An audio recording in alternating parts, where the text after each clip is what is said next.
My summary history of the web is that there's 3 phases so far, and I like to talk about those in broad terms: search, social, and smart.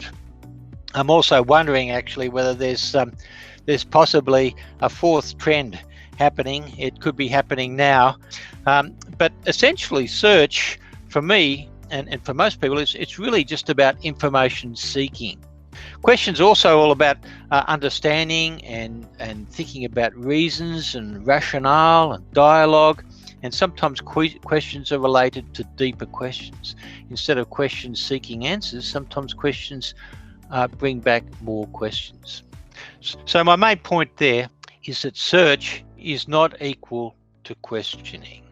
Okay, so then I just want to say a few words also about UX and my thoughts about origins and how UX relates to questioning and all that sort of thing. And so where does questioning fit?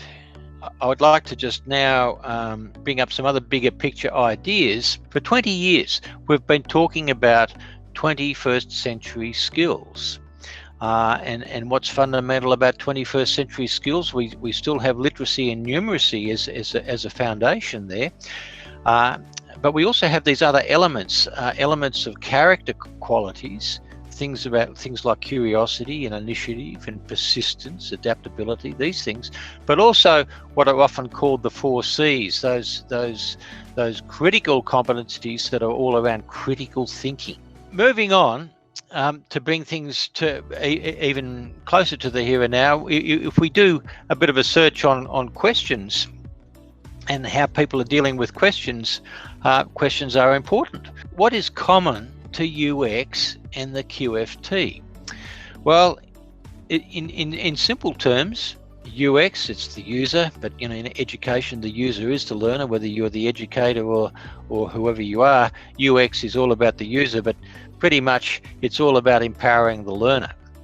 So there's lots of depictions out there when we're looking to describe student-driven learning. There's many graphics like this on the web. Curiosity, collaborative, self-organized, engaged. Student-driven learning is engaged. It's all about the student being interested, wanting to learn. This is really important.